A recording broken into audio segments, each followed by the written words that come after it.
Il faisait nuit, il pleuvait, quand un ou plusieurs individus ont déterré le corps d'une des plus grosses célébrités de l'histoire du cinéma. Cette histoire, elle est vraie et elle est encore plus dingo qu'elle en a l'air. Le cadavre, c'est celui de Charlie Chaplin, et vous vous demandez peut-être pourquoi son corps a été volé, qui a profané sa tombe, et est-ce que son corps a été retrouvé? On va voir tout ça dans cette vidéo. Je vais vous raconter l'histoire de la disparition du cadavre de Charlie Chaplin, tout simplement.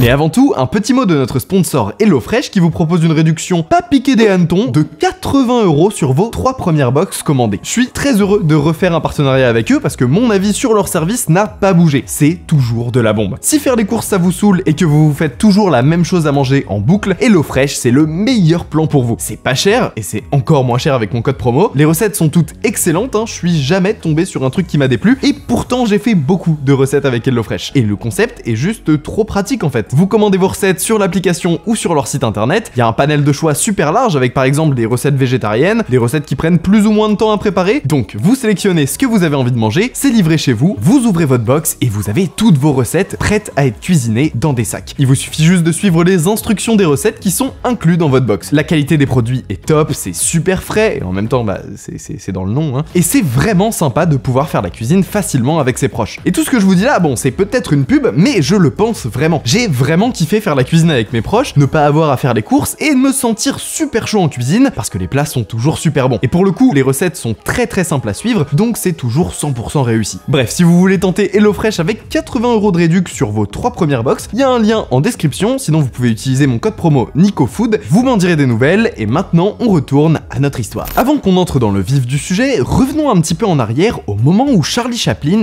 était encore en vie. Ce serait complètement inutile d'expliquer qui était Charlie Chaplin parce que tout le monde connaît déjà à peu près le personnage et son œuvre, mais ce qu'on connaît un peu moins, c'est la dernière partie de sa vie, les 2-3 dernières décennies, où sa carrière fut un peu chamboulée. On est en pleine guerre froide, et les tendances politiques de Chaplin, plutôt progressistes et anticapitalistes, dérangent pas mal, et agacent en particulier J. Edgar Hoover, le patron du FBI, qui va tout faire pour ruiner la réputation de Chaplin. À cause de ses opinions politiques, Chaplin sera publiquement taxé de communiste. Son image sera entachée par le macartisme, ses films ne rencontreront plus le succès commercial et critique d'antan. D'ailleurs, il va faire beaucoup moins de films à partir des années 50 et il sera même poussé à quitter les États-Unis. À la suite d'un séjour en Europe, son visa de retour aux États-Unis est révoqué. Oui, Chaplin était anglais et n'avait jamais obtenu la nationalité états-unienne, justement en partie à cause de sa réputation de communiste. Après la révocation de son visa, il s'installera en Suisse. Alors pourquoi la Suisse? Bon, je vais pas vous faire croire que c'est pour la beauté des paysages ou pour le chocolat, c'est clairement pour des raisons fiscales. Lui et sa femme Oona, qui précisons-le, avaient quand même 36 ans de moins que lui, oui l'écart d'âge est quand même mastoc, lui et sa femme emménageront donc dans le manoir de Ban, dans la petite commune de Corsier-sur-Vevey. C'est donc ici que Chaplin va finir sa vie. Le 24 décembre 1977, Chaplin va vivre son dernier réveillon de Noël. Il souffrait depuis quelques jours d'une simple bronchite, mais ses proches sentaient bien que la mort était imminente. Entouré de toute sa famille, il fêtera le réveillon une dernière fois et tout le monde assistera aux derniers instants de Charlot. À 4 h du matin, le 25 décembre 1977, Charlie Chaplin meurt du haut de ses 88 ans. Petite anecdote, il faut savoir qu'il continua même dans ces derniers jours à travailler sur de nombreux projets, et même de faire une nouvelle partition musicale pour le Kid. 2 jours plus tard, le 27 décembre 1977, les télévisions du monde entier retranscrivent l'inhumation du corps de Chaplin dans le cimetière de Corsier-sur-Vevey. L'événement sera alors visionné par des millions de téléspectateurs à travers le monde. Après ça, Oona, la veuve de Chaplin, Géraldine, sa fille, Christopher, le plus jeune fils de Chaplin, et tout le reste de la famille continuent à vivre dans le manoir de Ban à Corsier-sur-Vevey. Et l'histoire devrait s'arrêter là. Mais vous savez bien comme moi que les choses ne se déroulent pas toujours comme prévu. Et en l'occurrence là, personne n'aurait pu imaginer ce qui allait se produire. Nous sommes le 2 mars 1978, soit environ 3 mois après le décès de Chaplin. Oona Chaplin est tranquillement chez elle, elle fait le deuil de son mari jusqu'à ce qu'elle reçoive un coup de fil de la police. On lui apprend alors que la tombe de son défunt mari a été ouverte et que son cadavre a disparu dans la nuit. La police n'a aucune idée de qui a volé le cercueil, il n'y a aucun indice, excepté quelques traces de pneus dans la boue juste à côté de la tombe. Bref, la police suisse va bien galérer à résoudre cette affaire, qui est plutôt inhabituelle pour la petite commune de Corsier-sur-Vevey. Sauf que la police n'a mobilisé que 2 policiers sur l'enquête, donc c'est sûr que l'affaire ne va pas se résoudre en 5 minutes. Mais le truc qui va vraiment embêter la police, c'est que la presse internationale va commencer à s'intéresser à l'événement. La police suisse se perd en conjecture sur les mobiles de l'étrange vol du cercueil de Charlie Chaplin que nous apprenions hier peu avant l'heure du journal. La presse et l'opinion publique vont se mettre à lancer une tonne de théories, toutes plus folles les unes que les autres, pour expliquer le méfait. Comme par exemple le fait que ce seraient des fans de Charlot qui voulaient garder la dépouille pour eux, ou bien qu'il s'agirait de nationalistes britanniques qui auraient voulu rapatrier son corps sur sa terre natale, et pourquoi pas même un acte antisémite mené par des catholiques intégristes horrifiés qu'un juif souille la terre chrétienne du cimetière suisse. Oui, c'est un vrai truc, il y a vraiment des gens qui ont élaboré cette théorie. Le seul élément un petit peu bancal dans cette théorie, c'est que Chaplin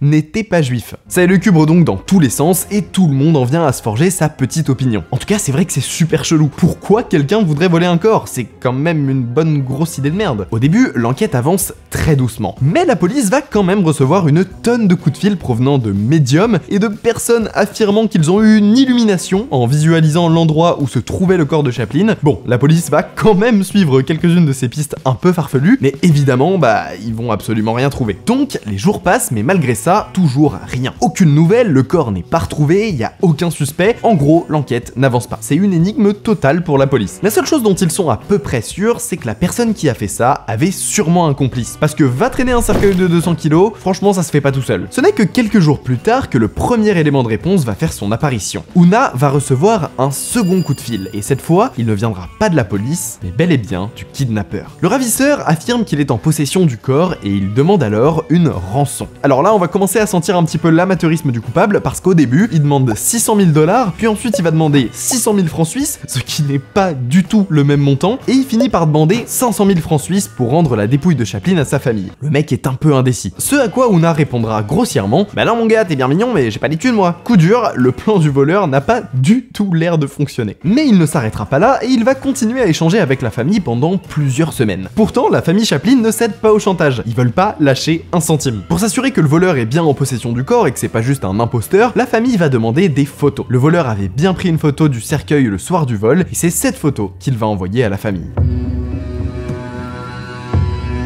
Mais Una Chaplin ne veut toujours pas payer. Le voleur n'a donc plus d'idée pour faire payer la rançon à la famille de Chaplin et il va se mettre à faire un truc pas très sympa, il va commencer à les menacer. En fait, il va leur dire que s'ils ne payent pas, il va tirer dans les jambes de Christopher, l'enfant le plus jeune de la famille. Sans être expert, on peut quand même commencer à questionner la santé mentale du bonhomme là. Là, la famille Chaplin commence vraiment à être terrorisée. Christopher se fait escorter par la police tous les jours à l'école et il faut aussi rappeler qu'ils sont en pleine période de deuil et qu'ils n'ont vraiment pas besoin de ce genre de situation horrible à ce moment-là de leur vie. C'en est trop pour Una qui va passer le relais des négociations à Geraldine Chaplin, la fille de Chaplin donc. Le temps passe et après plusieurs dizaines d'appels, le ravisseur va même descendre le prix à 150 000 francs suisses. Le mec est vraiment désespéré à ce stade. Ce à quoi Geraldine répondra: je ne négocie pas avec les terroristes. Ce qui amènera une fois de plus des menaces de mort et j'en passe. Mais pendant ce temps-là, la police a une idée. Ouais, il serait temps qu'ils interviennent là quand même. Puisque le voleur appelle constamment la demeure familiale, les flics décident de mettre leur téléphone sur écoute et d'enregistrer les appels pour tenter de localiser le kidnappeur et l'arrêter. Et cette idée portera ses fruits, puisqu'ils réussiront à tracer l'appel jusqu'à Lausanne, une ville à 20 km de Corsier-sur-Vevey, d'où notre charmant ravisseur appellerait depuis une cabine téléphonique. Donc maintenant, c'est sûr, notre antagoniste est en fait situé dans la ville juste à côté. Il ne reste plus qu'à tendre un piège pour l'arrêter. À ce moment-là, la famille a stoppé toute discussion avec le ravisseur, et c'est l'avocat de la famille qui se charge des négociations. Et c'est grâce à l'aide de l'avocat justement que la police va tendre ce piège au voleur. Le kidnappeur appelle une énième fois pour tenter de négocier. Sauf que cette fois-ci, ce n'est pas l'avocat de la famille qui répond, mais un de ses assistants. L'assistant lui répond: l'avocat est en rendez-vous actuellement, il demande que vous le rappeliez le 16 mai à 9h30. C'est bon pour vous? Et le voleur va s'exécuter sans se douter que cette demande va causer sa perte. Puisque la police sait que le voleur appelle depuis différentes cabines téléphoniques dans la ville de Lausanne, ils vont donc mettre toutes les cabines téléphoniques de la ville sous surveillance. Le 16 mai 1978, à 9h30 précise, c'est plus de de 200 policiers et gendarmes qui sont mobilisés pour coincer notre profanateur amateur. 200 policiers, c'est un petit peu plus que les 2 qui étaient chargés de l'enquête à la base. Chaque policier est posté devant une cabine et le piège ne loupera pas parce que pendant sa tentative d'appel, le voleur se fera coincer par la police. Bon, le calvaire pour la famille est enfin terminé, même si le corps ne leur a pas encore été restitué. Mais il est temps que je vous parle des motivations de notre voleur de cadavres.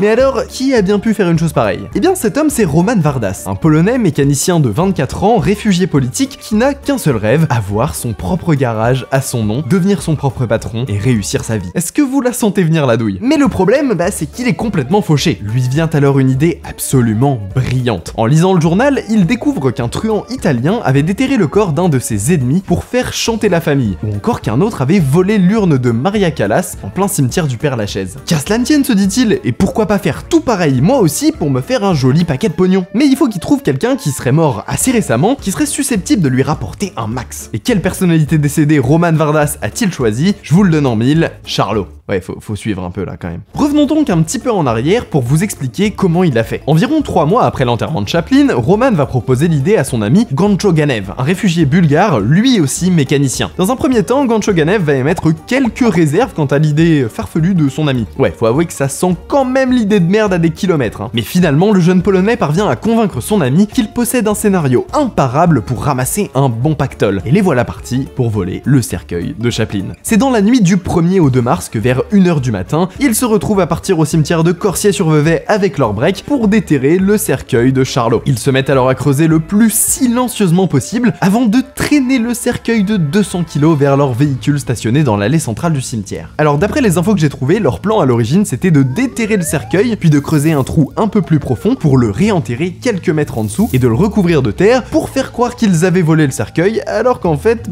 il n'avait pas bougé. Mais le problème avec ce plan, c'est que le soir où ils ont fait leur coup, il pleuvait énormément et que la terre était donc très boueuse, ce qui les a donc empêchés de réenterrer le cercueil juste en dessous. Les 2 malfrats ont donc dû improviser, ils ont chargé le cercueil dans leur voiture et sont partis l'enterrer dans un champ de maïs situé à Noville près du lac de Genève. Une fois le cadavre dissimulé, ils ont attendu quelques jours avant d'appeler Ouna. La suite de l'histoire vous la connaissez, c'est pourquoi j'avance vers la fin et vous allez voir que l'histoire n'a pas fini de vous étonner. Quand les autorités ont arrêté Roman Vardas, celui-ci dénonça le nom de son comparse et montra à la police où était planqué le cercueil. Il a donc accompagné les flics le soir même pour les aider à retrouver le corps, et c'est là où l'histoire devient encore plus folle, puisque Vardas n'était même pas capable de relocaliser l'endroit précis où il avait enterré le corps. La police a donc dû creuser plusieurs trous avant de retrouver le cercueil. Quand ils trouvèrent enfin le cercueil, il fallut l'ouvrir et vérifier l'identité de l'occupant. À ce moment-là, le juge d'instruction reconnaît bien la dépouille de Charlot, son escapade est terminée. Le fils aîné de Chaplin, Eugène Chaplin, a même déclaré: le corps se trouvait dans un endroit réellement magnifique, un champ de maïs, au point, je l'avoue, où nous n'étions pas loin de regretter qu'on l'ait retrouvé, tant il était bien là-bas. Chaplin en a donc fini de prendre la clé des champs. L'horreur et l'angoisse de la famille Chaplin se dissipera enfin. Oh, I was very, very happy, of course, and thrilled with the Swiss police, who were marvelous.